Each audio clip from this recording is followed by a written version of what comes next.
बिस्मिल्लाहिर्रहमानिर्रहीम। सजनों ते बेलियो अस्सलाम वालेकुम। मैं वां तुहाड़ा मेज़बान डॉक्टर इजहार अहमद गुलजार। सजनों, अज दे इस व्लॉग दे विच असीं गल करांगे एक बहुत वड्डी नेमत दी। वो नेमत है नींद। नींद सारिया नेमतां अल्लाह दियां जिहड़ियां वा वो अपनी जगह ते बड़ी अहमियत दी हामल ने। ते इस नेमत दा अज शुक्र अदा करांगे नींद दा। अल्लाह सोने दी हर नेमत दा शुक्र अदा करना वाजिब है। साह लैण लई इंसान दो मरहलियां विचों लंघदा है ते फिर जिंदगी दा वजूद बरकरार रहिंदा है। 24 घंटियां विच इंसान 25,920 वारी साह लैंदा है ते इंज एक वारी एक मिनट दे विच इंसान 18 वारी साह लैंदा है। 18 वारी साह लैंदा है।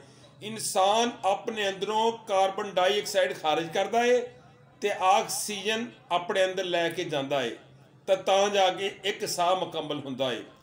इंज हर साह उत्ते सजदा शुक्र बनता है।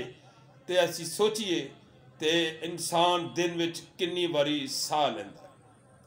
बाकी नेमतां बाद की गल है। नेमत ते नेमत मिलती जा रही है। यानी पहला साह होएगा तो सिलसिला अगे चलेगा। यानी इंसान 25,920 वारी साह लैंदा है ते एक वारी एक मिनट में इंसान 18 वारी 24 घंटे 25,920 वारी एक मिनट में 18 वारी साह लैंदा है। नींद भी उन्हां नेमतां विचों एक वड्डी नेमत है। नींद की कदर उन्हां लोगों को पुछो जिन्होंने नेमतां मजस्सर नहीं। ये नेमत जिन्होंने मजस्सर नहीं ते जिहड़े बीमार ने। नींद ही जिंदगी दे दस्तरखान की सब तो अहम सब तो मज़ेदार से ते सब तो मिट्टी डिश है। यानी मिठा पकवान है। ते किसी शायर ने आख्या सी कि ऐ रात मुझे माँ की तरह गोद में ले ले। ऐ रात मुझे माँ की तरह गोद में ले ले। दिन भर की मशक्क़त से बदन टूट रहा है। सजनों, नींद दो मसरूफ वेलियां दे विचकार वक्फे का ना है। नींद इंसान नूं उहदी मेहनत तो मगरों सुख पहुँचाती है ते उहनूं नवीआं मेहनतां लई नवें सिरों तैयार करती है, नवें जज्बे उभारती है।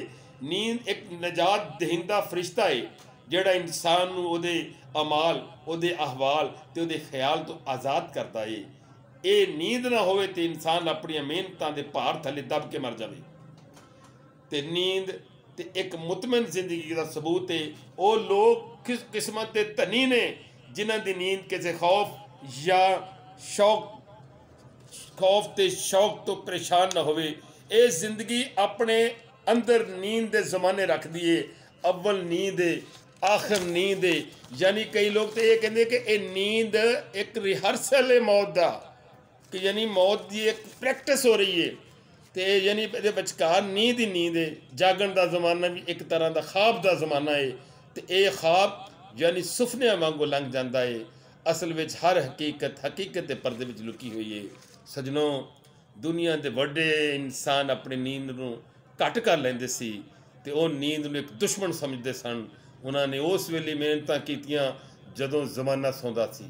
जदों जमाना सौ रहा हुंदा सी वो तो नींद को गफलत ते महरूमी का जमाना आखते सन। सजनों, असल में नींद हर बंदे लिए वखरे वखरे मान ही रखती है।